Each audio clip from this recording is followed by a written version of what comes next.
નમસ્તે દર્શક મિત્રો. આખા વિશ્વમાં યુદ્ધનો માહોલ છે. 3 દેશો લડી રહ્યા છે, 4 દેશો લડી રહ્યા છે, અનેક દેશો એકબીજાની સામે લડી રહ્યા છે. એની સીધી અસર જે દેશનું મુંબઈ પછીનું કહી શકાય આર્થિક કેપિટલ કહી શકીએ આપણે, કારણ કે ત્યાં માથાદીઠ આખા દેશમાં સૌથી વધારે આવક છે સુરતની. પર કેપિટા ઇન્કમ સુરતની સૌથી વધારે આખા ભારતમાં છે અને અમદાવાદનો 7મો નંબર આવે છે માથાદીઠ આવકમાં. એ હિસાબે આપણે ગણતરી કરીએ તો એ આર્થિક કેપિટલ છે અને ત્યાં અત્યારે આર્થિક અરાજકતા જોવા મળી રહી છે યુદ્ધના કારણે. આ અરાજકતામાં ઘણા બધા ઉદ્યોગો બંધ પણ થયા છે અને ત્યાં હિજરત પણ રોજ કામદારો સુરત સિટી છોડીને જઈ રહ્યા છે. જો કે આમ તો સુરતને અને હિજરતને ઘણું જોડાયેલું છે, વારંવાર હિજરત થાય છે. પ્લેગથી લઈને, પૂરથી લઈને, કોરોનાથી લઈને ઘણા બધા હિજરતના પ્રસંગો આવ્યા છે. તો આ અત્યારે ફરી એકવાર હિજરત થઈ છે, કારણ કે 4.5 લાખ રૂપિયા દરેક માથાદીઠ આવક સુરતની છે. ત્યાં આવી અરાજકતા થઈ રહી છે અને ઈરાનમાં મિસાઇલો ફેંકાય છે, ઇઝરાયલમાં ફેંકાય છે, પણ એની સીધી અસર, એ મિસાઇલોની સીધી અસર સુરત ઉપર થઈ રહી છે. એના ઘણા બધા કારણો છે. ટેક્સટાઇલ ઇન્ડસ્ટ્રી, ત્યાં કેમિકલ છે, એગ્રો ફૂડની ઘણી સારી ઇન્ડસ્ટ્રીઝ છે, રેસ્ટોરન્ટ, હોટેલ તો છે, જેમાં તો કોઈ સવાલ નથી. લગભગ 1 લાખની આસપાસ હોટેલ અને રેસ્ટોરન્ટ સુરતમાં છે. તો એ બધી છે. ત્યાં બેકરી છે અને પીજી પણ એટલા મોટા પ્રમાણમાં ચાલે છે. અને આમ એની અસર જે ગેસની સૌથી વધારે, ગેસ સપ્લાય બંધ થવાના કારણે અસર થઈ છે. ટેક્સટાઇલ ઇન્ડસ્ટ્રી, જે ફેબ્રિક હીટિંગ જે છે, એમાં એલપીજી વપરાય છે, એલપીજી સિલિન્ડર વપરાય છે. તો ત્યાં પણ સૌથી વધારે અસર થઈ છે. તો આ અલગ પ્રકારની ત્યાં અસર થઈ છે. લગભગ 400 જેટલી કાપડ મિલો જે છે એ અઠવાડિયામાં 2 દિવસ બંધ રાખવા માટે ત્યાંના એસોસિએશને નક્કી પણ કર્યું છે. જો કે સ્વૈચ્છિક છે, પણ મોટાભાગે બંધ રાખવી પડે એવી પરિસ્થિતિ, કારણ કે અત્યારે લગભગ 50% એકમો એવા છે કે જેને પોતાનું પ્રોડક્શન ઘટાડી દેવું પડ્યું છે અથવા તો બંધ પણ થઈ ગયા છે. તો આ અસર સૌથી વધારે ટેક્સટાઇલ્સમાં થઈ છે. અને બીજી સૌથી કોઈ અસર થઈ હોય તો એ ડાયમંડ ઉદ્યોગની થઈ છે. હજુ એની સીધી એટલી બધી અસર નથી દેખાતી, પણ અસર થઈ છે, કારણ કે ત્યાંનો જે દુબઈમાં જે નિકાસ થતો હતો માલ, ખાસ કરીને જ્વેલરી, તો એની પણ એટલા મોટા પ્રમાણમાં અસર થઈ છે. તો આ બધી જ બાબતોની આપણે વાત કરવી છે સુરતમાં, કે વાસ્તવમાં શું અત્યારે સુરતમાં ચાલી રહ્યું છે. આ તો ઉપર છેલ્લી આપણે જે વિગતો, જે ન્યૂઝ અલગ સમાચારોમાં છપાયા છે, ટીવીમાં જે અલગ ન્યૂઝ આવેલા છે, એની આપણે બ્રીફિંગ આપી. પણ આપણે વાસ્તવિકતા ત્યાં શું છે એ આપણે ત્યાં વાત, કિરીટભાઈ આપણી સાથે વાત કરશે. કિરીટભાઈ, શું પરિસ્થિતિ છે સુરતની, એ થોડી વાત કરશો? જી નમસ્કાર દર્શક મિત્રો. નમસ્કાર સાહેબ. દોસ્તો, 1 મિનિટનો તમારો સમય લેવા માંગુ છું. આપણે આગળ વધીએ કાર્યક્રમમાં એના પહેલા એક અપીલ કરવા માંગુ છું કે ધ ગુજરાત રિપોર્ટ એ સ્વતંત્ર પત્રકારત્વ કરતું સમાચાર માધ્યમ છે. અમે કોઈ પણ રાજકીય પક્ષનો એજન્ડા કે કોઈ વ્યક્તિ કે સંસ્થાનો એજન્ડા લઈને ચાલતા પત્રકારો નથી, અથવા સંસ્થા પણ એ પ્રકારની નથી. અમે પ્રો પીપલ અને રાજ્યના નાગરિકોના પ્રશ્નો માટે, એમને વાચા આપવા માટે કામ કરતી સંસ્થા છીએ. અને એના માટે અમારે એક આર્થિક સહયોગની જરૂર છે, જેના માટે અમે જોઈનનું બટન આપણા યુટ્યુબ પ્લેટફોર્મ માટે અમે બનાવેલું છે. આપ સૌને એક વિનંતી છે કે અમારા આ સ્વતંત્ર પત્રકારત્વને આર્થિક સહયોગ આપવા માટે એ જોઈનનું બટન દબાવો અને અમને આર્થિક મદદ આપના તરફથી શક્ય હોય એટલી પહોંચાડવાનો પ્રયાસ કરશો તો અમને આનંદ થશે. Thank you very much. હવે આપણે આગળનો કાર્યક્રમ જે છે એ જોઈએ. નમસ્તે.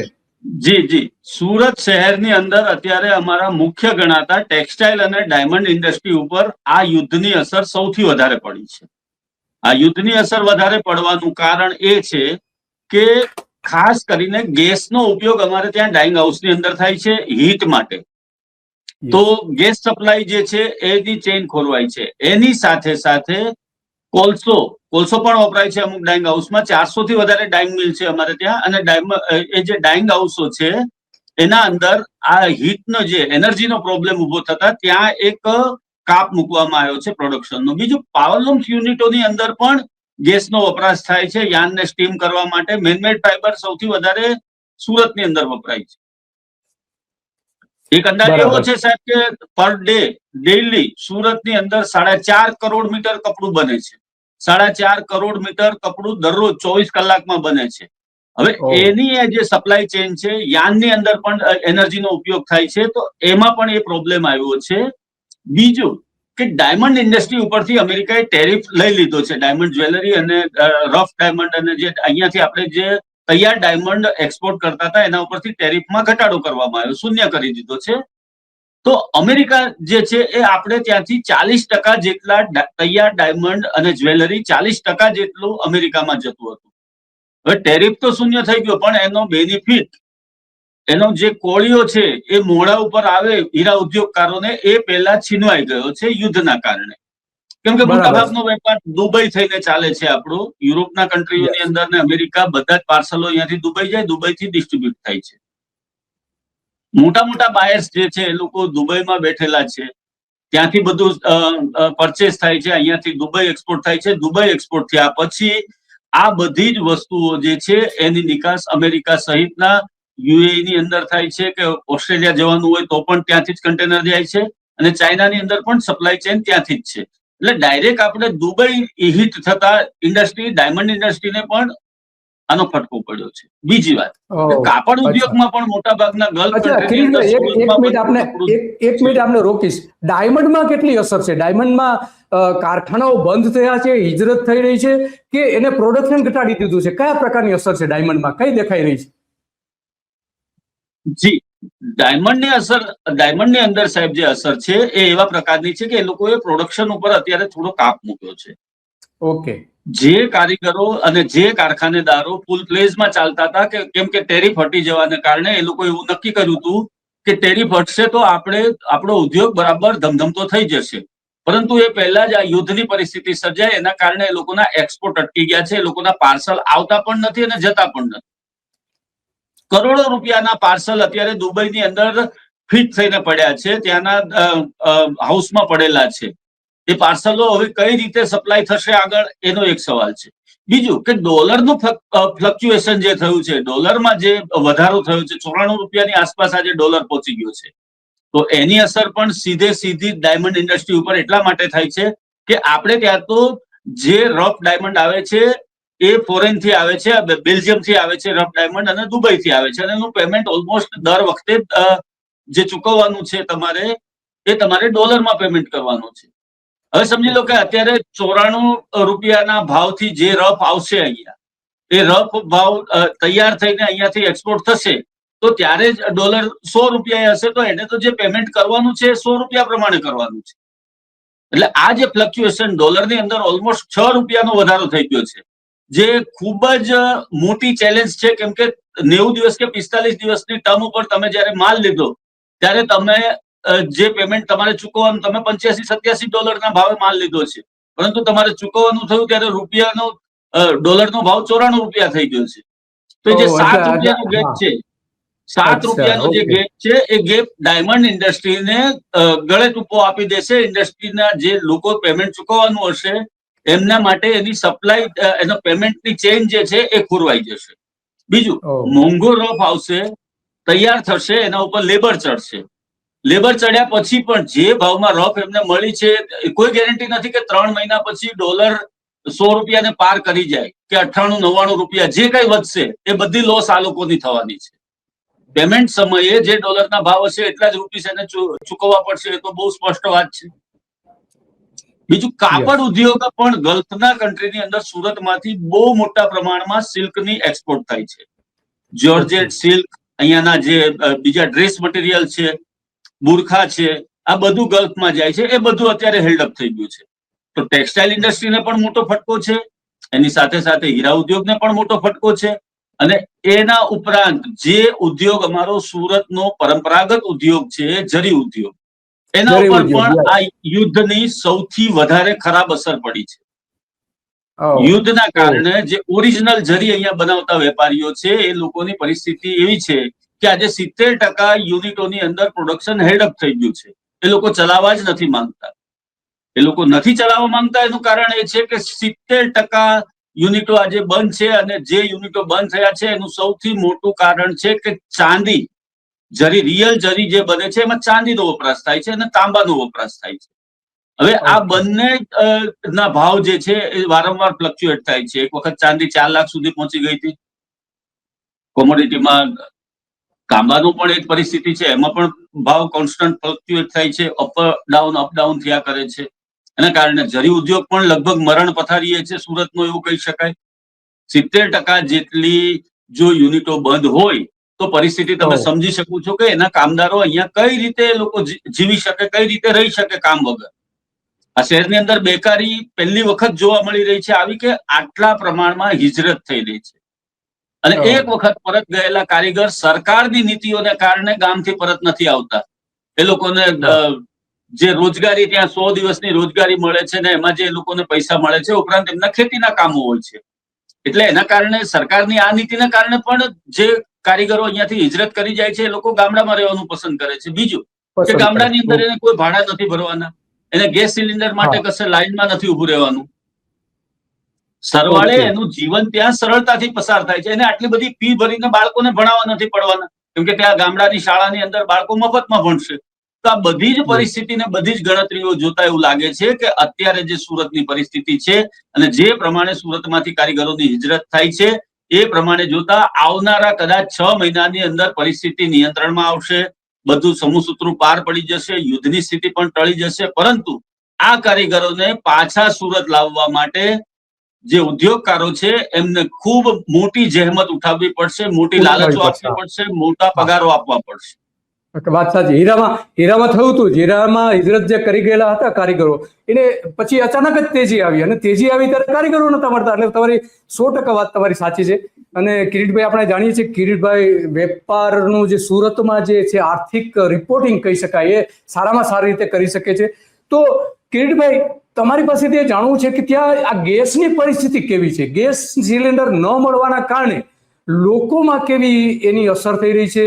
કારખાનાઓમાં કઈ રીતે અસર થઈ રહી છે? કારખાનાઓમાં એટલે કે જે એમાં કામ કરનારા લોકો માટે, મજૂરો માટે ખાસ કરીને, અને હીરામાં જે કામ કરનારા લોકો છે અને ત્યાં સ્થાનિક લોકો સુરતના જે રહેતા હોય છે એમાં ગેસની કેવી અસર થઈ છે અને કેવી શોર્ટેજ છે અત્યારે? જી સર, જો શોર્ટેજ એટલી બધી નથી. સરકારે નિયંત્રણો મૂક્યા છે, સરકાર બધી વ્યવસ્થા કરી રહી છે. સરકાર એક પોલિસી એવી પણ લાવી છે કે ભાઈ 21 દિવસે જે સિલિન્ડર નોંધાવતા એની જગ્યાએ 25 દિવસે નોંધે છે.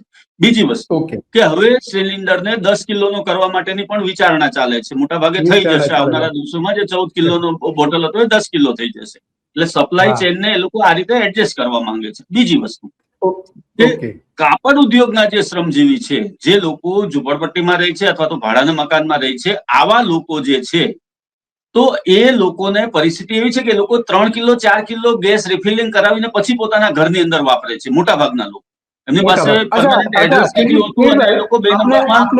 કિરીટભાઈ, એક જ મિનિટ આપણે રોકીશ.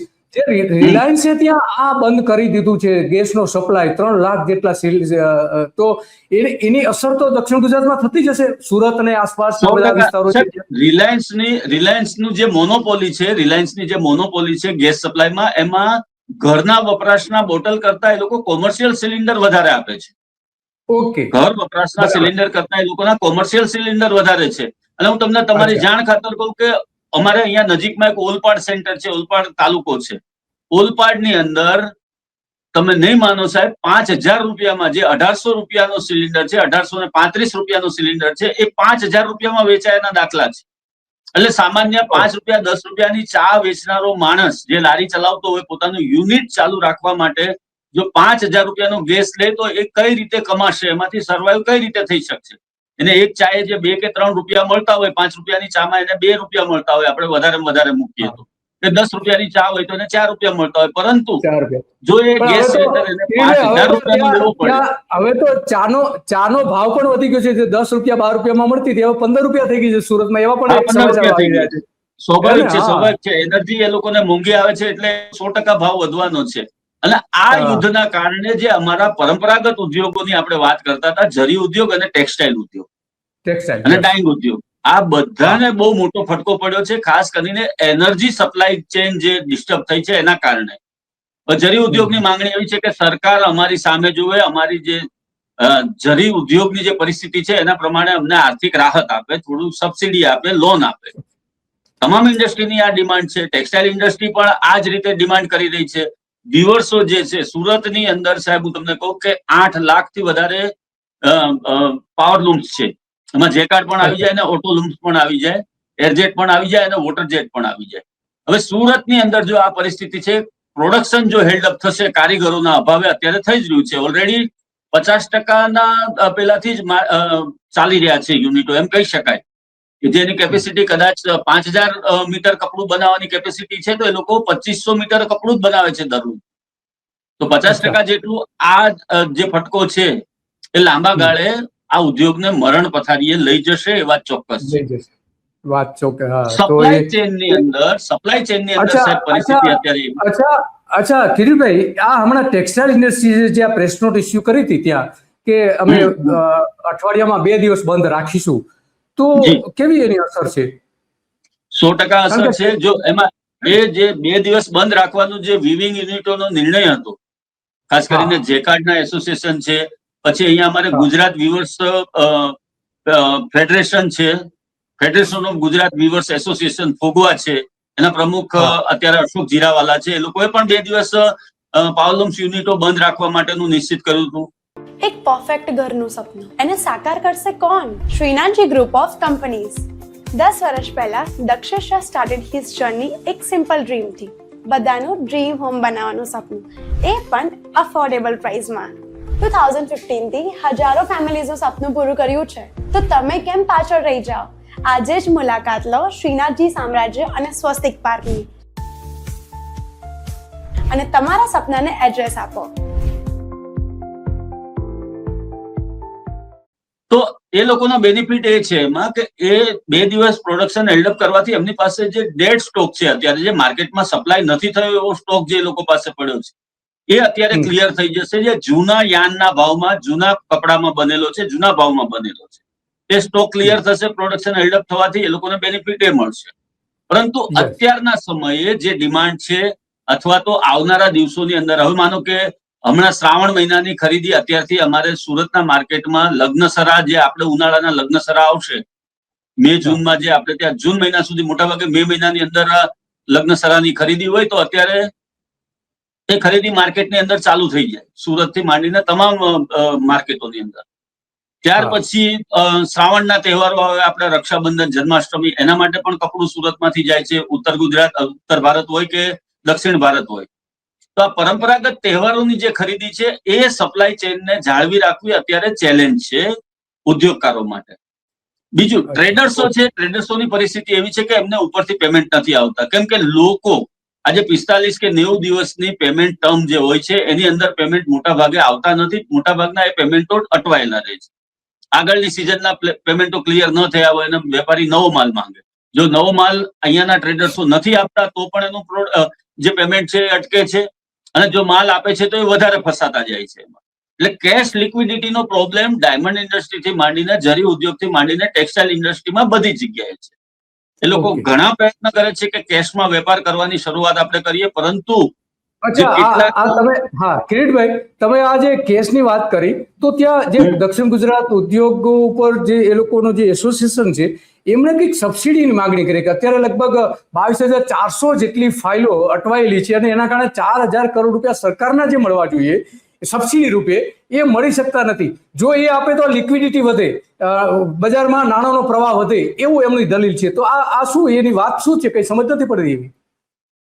એમાં સરકારની જે પાવરલૂમ્સ ને એમએસએમઈ માટેની એક યોજના છે ટેક્સટાઇલ ઇન્ડસ્ટ્રી માટેની, અને એની અંદર જો એ રજીસ્ટર કરેલા યુનિટ હોય, સરકારના નોર્મ્સ પ્રમાણે એમણે જીઆઈડીસી ની અંદર એનું યુનિટ આવેલું હોય, અથવા કોઈ પણ XYZ જગ્યાએ હોય, પરંતુ જો એ યોજનાના અંતર્ગત એ લોકો એમાં જોઈન્ટ થયેલા હોય, એના જે ફાઇલ વર્ક છે એનું પ્રોપર કરેલું હોય, એના જીએસટી નંબર પ્રોપર હોય, જીએસટી ના રિટર્ન બરાબર રેગ્યુલર ભરાતા હોય, આ બધું જ ચેન્જ જો બરોબર હોય, તો સરકારે એમને સબસિડીની વાત કરેલી છે, સબસિડી આપે છે સરકાર. એમાં આ યોજના ચાલુ છે, પરંતુ ખાટલે મોટી ખોટ એ છે કે એ જે સબસિડી રિલીઝ કરવાની હોય time to time, textile commissioner દ્વારા એ નિર્ણય લેવામાં આવે છે, મુંબઈમાં બેસે છે.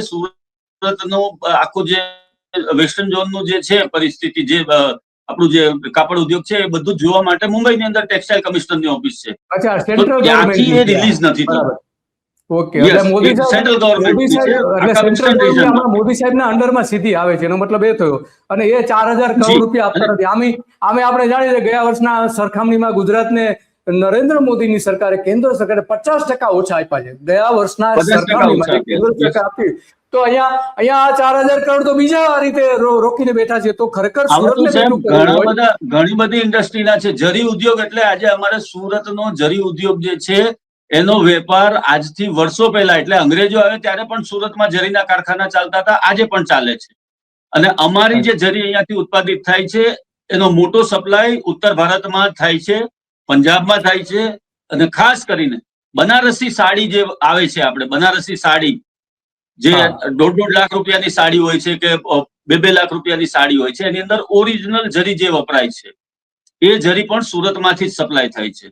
ઓવરઓલ અચ્છા, ઇન્ડિયાની અંદર સાઉથમાંથી હા. લગભગ 60 થી 70% જરી સપ્લાય થાય છે, પણ જે સુરતની જરી છે, સુરતના વાતાવરણમાં બનેલી જરી છે, એ આજીવન કાળી નથી પડતી. એ જરી ક્યારેય એને ચાંદી અને તાંબાનું મિશ્રણ એવું હોય છે ને અહીંયાના કારીગરોની કમાલ એવું હોય છે કે એ જે કેમિકલ એમાં વપરાય છે એના કારણે ક્યારેય કાળી નથી પડતી જરી. તો અચ્છા, આ ઓકે, જે ઓકે. પરંપરાગત ઉદ્યોગ છે સુરતનો, એને પણ બચાવવા માટે અત્યારે સબસિડીની આવશ્યકતા છે. પરંતુ આવશ્યકતા છે. સુરતના યુનિટના જે નેતાઓ છે, અહીંયાના જે આગેવાનો છે, એ લોકોની વારંવારની રજૂઆત પછી પણ એ લોકોને સહકાર આપવો અથવા સરકારે આ ઉદ્યોગને ટકાવી રાખવો. જેટલી ખાદી જૂની છે, ખાદી ઉદ્યોગ જે રીતે ગુજરાતમાં છે, એ રીતે જેવી ખાદી ઉદ્યોગની ઓળખ છે સમગ્ર ગુજરાતની અંદર, એવી જ રીતે અમારા જરી ઉદ્યોગની પણ એ જ છે. આ પણ અચ્છા. પરંપરાગત ઉદ્યોગ છે, પરંતુ સરકારની નિર્ભરતાને કારણે, સરકારી બાબુઓની તુમારશાહીને કારણે આ બધી જ ફાઇલો અટવાયેલી પડી છે. સુરતની ટેક્સટાઇલ ઇન્ડસ્ટ્રીને જો પાવર લૂમ્સ યુનિટના જે સંચાલકો છે, એ લોકોને 4,000 કરોડ જેટલી સબસિડી જો ન મળતી હોય, ન મળતી, આગળના yes. બાકીની તો આપણે વાત જ નથી કરતા. કાશીરામભાઈ રાણા ટેક્સટાઇલ મંત્રી હતા ત્યારથી લઈને અત્યાર સુધીમાં, એટલે તમે લગભગ ગણો તો 15 થી 17 વર્ષ થઈ ગયા આ વાતને, એ લોકોને ફાઇલો પાસ થયેલી પડેલી છે, પણ સરકાર એના પેમેન્ટ સમયસર ચૂકવતી નથી અને તુમારશાહીમાં એ ફાઇલો અટકાયેલી છે અત્યારે. અટવાયેલી છે. અચ્છા કિરીટભાઈ, બીજો એક પ્રશ્ન એ ઉભો થાય છે કે આ જે ડીઝલ અને એની જે તંગી ને બધું દેખાઈ રહ્યું છે, તો ટ્રાન્સપોર્ટ ઉદ્યોગની કેવી પરિસ્થિતિ? કારણ કે સુરતમાં પેદા થતો માલ એ ટ્રાન્સપોર્ટ દ્વારા મોકલવામાં આવે અને બહારનો જે કાચો માલ છે ત્યાં આવતો હોય છે, તો એની કેવી પરિસ્થિતિ? કારણ કે રોજની આપણે જાણીએ છીએ કે કાપડ ઉદ્યોગમાં માત્ર 220 ની આસપાસ ટ્રકો ત્યાં રોજની નીકળતી હતી. આજે 400 થી વધારે ટ્રક, 400 થી વધારે ટ્રક પર ડે ઓલ ઇન્ડિયામાં જાય છે. અને ડીઝલ પેટ્રોલની ક્રાઇસિસને કારણે, આજે ડીઝલની ક્રાઇસિસ છે એના કારણે એ ચેઇન પણ આજે અટકેલી છે. બીજી વસ્તુ કે અધર સ્ટેટની અંદર જે એમનો માલ જાય છે, અહીંયાથી જે તૈયાર કપડું જાય છે, સાડી હોય, ડ્રેસ મટીરિયલ હોય, ચણિયા ચોળીના મટીરિયલ હોય, તૈયાર થયેલા વસ્ત્રો હોય, એમ્બ્રોઇડરી વર્ક વાળી સાડીઓ હોય, એમ્બ્રોઇડરી વર્ક વાળા ડ્રેસ મટીરિયલ હોય, બુરખા હોય. ઉત્તર પ્રદેશની અંદર બુરખા પણ બહુ મોટા પ્રમાણમાં જાય છે. અહીંયાથી બાંગ્લાદેશ પણ આપણું એક્સપોર્ટ છે, પાકિસ્તાન સાથે પણ આપણો વેપાર છે સુરતમાંથી ડાયરેક્ટ. તો આ જે આખી ચેન અત્યારે ડિસ્ટર્બ થઈ છે, એના કારણે એક તો પ્રોડક્શનની પ્રોબ્લેમ છે, પ્રોડક્શન હેલ્ડઅપ થતું જાય છે. બીજું, માલ જે તમે કપડું તો તૈયાર કરી નાખશો, પરંતુ એને પ્રોસેસ કરવા માટે તમારે ડાઇંગમાં મોકલવું પડે છે. ડાઇંગ મિલની અંદર એ પ્રોસેસ થયા પછી એના ઉપર વેલ્યુ એડિશન થાય છે એમ્બ્રોઇડરીની. તો આ એક ચેઇન અટકે, વચ્ચેની ડાઇંગની પ્રોસેસ જે અટકી જાય, તો એના કારણે એ કપડું વેલ્યુ એડિશન માટે નહીં જાય. વેલ્યુ એડિશન માટે નહીં જાય એટલે ફિનિશ પ્રોડક્ટ બનતા વાર લાગશે. ફિનિશ ગુડ્સ માર્કેટમાં નહીં આવે તો એ સપ્લાય કેવી રીતે કરવાના છે વેપારીઓ? અને સૌથી મહત્વની વાત કે ડીઝલનું જે છેલ્લા 1 અઠવાડિયાની અંદર ડીઝલની અંદર જે લાઈનો લાગી છે, પેટ્રોલ પંપો ઉપર જે લાઈનો લાગી છે ટ્રકોની ને આ જે બધી, ખરેખર પેનિકને કારણે છે. વાસ્તવમાં તો આજની તારીખમાં ગવર્મેન્ટે આજે એક્સાઇઝ ડ્યુટી ડીઝલ ઉપર 0 કરી દીધી છે. 10 રૂપિયા એક્સાઇઝ ડ્યુટી હતી એ 0 કરી દીધી છે. પેટ્રોલ ઉપર 13 રૂપિયા હતી, એમાં 10 રૂપિયા ઘટાડો કરીને 3 રૂપિયા જ રાખી છે અત્યારે. તો ડીઝલ તો 10 રૂપિયા સસ્તું મળવું જોઈએ, પરંતુ લોકોમાં એક પ્રકારનું પેનિક છે કે આ જે સપ્લાય ચેઇન અત્યારે ખોરવાઈ રહી છે, એક્સપોર્ટના ઓર્ડરો અટકેલા છે, એક્સપોર્ટ કરવાનું છે એ અટકેલું છે, એની સાથે સાથે આ જે લોકલ માર્કેટની અંદર સપ્લાય કરવાનું છે એ પણ ચેઇન આખી અટકેલી છે. એ ચેઇન અટકી છે એના 2-3 કારણો છે. એક તો ત્યાં ડિમાન્ડ નથી ત્યાંની માર્કેટોમાં. બીજી વસ્તુ કે ત્યાંની માર્કેટોમાંથી પેમેન્ટ રિલીઝ નથી થતા સમયસર. પેમેન્ટ ન આવે તો વેપારી અહીંયા કઈ રીતે આગળ કાચો માલ ખરીદીને પછી આગળ પ્રોસેસિંગમાં મોકલવાનો છે? એટલે 2-3 વસ્તુઓ એ અસર કરે છે કે આખી ઇન્ડસ્ટ્રી, સુરતનું આધાર કહેવાય, સિલ્ક સિટી, ડાયમંડ સિટી. અમારે સુરતનું નામ છે સિલ્ક સિટી અને ડાયમંડ સિટી, પરંતુ એની અંદર આ પરિસ્થિતિ અત્યારે જોવા મળી રહી છે. જોવા મળે છે. હા, તો કિરીટભાઈ તમે ખરેખર બહુ ઘણી સારી વિગતો આપી કે દર્શકોને બહુ ઉપયોગી થાય એવી છે. અને જી. તમે સારો અભ્યાસ પણ ધરાવો છો, ખાસ કરીને કોમર્સની Thank બાબતમાં, you. વેપારની બાબતમાં, Thank you. બિઝનેસની Thank you. બાબતમાં. તો જી. ઘણી બધી સારી વિગતો આપી. આપણી સમયની મર્યાદા છે કિરીટભાઈ, એટલે આપણે અહીંયા જી. અટકવું પડશે. પણ એટલું ચોક્કસ છે કે જે સુરતનું સમાજ જીવન છે એ વેર વિખેર થઈ ગયું છે. જે રીતે મોરબીમાંથી હિજરત થઈ છે એવી જ હિજરત સુરતમાં થઈ છે. અને સુરતમાં તો સૌથી ગંભીર બાબત એ છે કે ત્યાં આવનારા જે લોકો છે એમને ખાવા માટેની તકલીફ ઊભી થઈ છે. ખાવાનું એના રસોડામાં બનતું ન હોવાના કારણે પણ એને સુરત છોડવું પડી રહ્યું છે. આ સૌથી ગંભીર બાબત છે. આજે અને ઘણી હિજરતની હું બધી તમને બીજી એક વાત કરું દિલીપભાઈ, 1 મિનિટ લઈશ, તમારી 1 મિનિટ લઈશ. આજે હિજરત વધી છેલ્લા 3 દિવસની અંદર, કારીગરોને સમજાવીને રાખતા હતા વિવર્સો, એમાં વધારો થયો. એની પાછળ વડાપ્રધાન શ્રીનું એક સ્ટેટમેન્ટ પણ જવાબદાર છે. એમણે જે કહ્યું કે કોરોના જેવી પરિસ્થિતિનો આપણે સામનો કરવો પડશે, એટલે માસ પેનિક જોવા મળે છે સુરતના કારીગરોની અંદર. જો આટલા બધા જવાબદાર વ્યક્તિ આવી રીતનું બોલતા હોય તો એની અસર સામાન્ય માણસો ઉપર વધારે થાય. તમે કે હું આજે સુરત છોડીને જવાના નથી, કે અમદાવાદ છોડીને તમે કશે જવાના નથી, કદાચ કોઈ પણ પરિસ્થિતિ હોય, પરંતુ જે શ્રમજીવીઓ છે, જે લોકો રોજે રોજનું લાવીને રોજે રોજનું ખાવા વાળા છે, એ લોકો એવું વિચારે કે અત્યારે 2000 રૂપિયા આપણી પાસે છે તો ટ્રેનમાં આપણે બેસીને પેલા ઘેરે જતા રહીએ, ગામ જતા રહીએ, અને એ ગામ પહોંચી જઈશું એટલે આપણે સેફ થઈ જઈશું, આપણે જીવી સલામત થઈ જઈશું. હા, સલામત થઈ જઈશું. પરિવારને ભૂખે મરવાનો વખત નહીં આવે એટલીસ્ટ ગામડામાં. મારો નહીં એટલે આવે. આ એક પેનિક, આના કારણે પણ પેનિક વધ્યું છે સુરતની અંદર, એ ચોક્કસ કહી હા, શકાય. એ તો આપણા વડાપ્રધાનની ખાસિયત છે કે પેનિક ઊભું કરવું એમની ખાસિયત છે. દરેક જગ્યાએ, એક જગ્યાએ નહીં, ધાર્મિક હોય, આર્થિક હોય, કોઈ પણ જગ્યાએ. તો આ એક છેલ્લું ઉદાહરણ છે એનું. તો તમારો ખૂબ ખૂબ આભાર અને ઘણી બધી વિગતો આપી. ફરી આપણે મળીશું, આવા ચોક્કસ સમય આપણે મળીશું. આભાર આપનો. ચોક્કસ. Thank you. તો સુરતનું વેપારની એક એક નસ જાણનાર કિરીટભાઈ સાથે આપણે વાત કરી કે જે સુરત અંગેની, એના બિઝનેસ અંગેની, એના ત્યાંના વેપારીઓ અને વેપાર અંગેની તમામ વિગતો એ સારી રીતે જાણે છે. અને એમાં સૌથી વધારે જે સામાજિક જીવન અસ્તવ્યસ્ત સુરતનું થઈ ગયું છે, એમણે છેલ્લે કહ્યું કે આના માટે વડાપ્રધાનને જે જાહેરાત કરી કે જે કોરોના જેવી હાલત થશે અને લોકડાઉન શબ્દ જ્યારે લોકો સાંભળે છે ત્યારે એ કોઈ પણ સંજોગોમાં પોતાની સલામતી પહેલા શોધે છે. તો વડાપ્રધાનની આ નિવેદન છે એ ખરેખર બહુ ખરાબ છે. અને બીજી એમણે એવી જાહેરાત કરી કે ગેસ જે પાઇપલાઇન દ્વારા આપવામાં આવે છે, જ્યાં પાઇપલાઇન જાય છે ત્યાં ગેસનો પુરવઠો જે લોકો નહીં લેતા હોય એનું ગેસ કનેક્શન અને એમને સિલિન્ડર પણ નહીં આપીએ. તો આ પણ બેજવાબદારી પૂર્વકનું નિવેદન છે. એ માત્ર કેટલીક જાણીતી કંપનીઓ જે છે, અદાણી જેવી, કે જે ગેસની સપ્લાય કરે છે, ગુજરાત ગેસ છે, તો આવી કંપનીઓને સીધો ફાયદો, બેનિફિટ્સ એના કારણે મળી રહ્યો છે.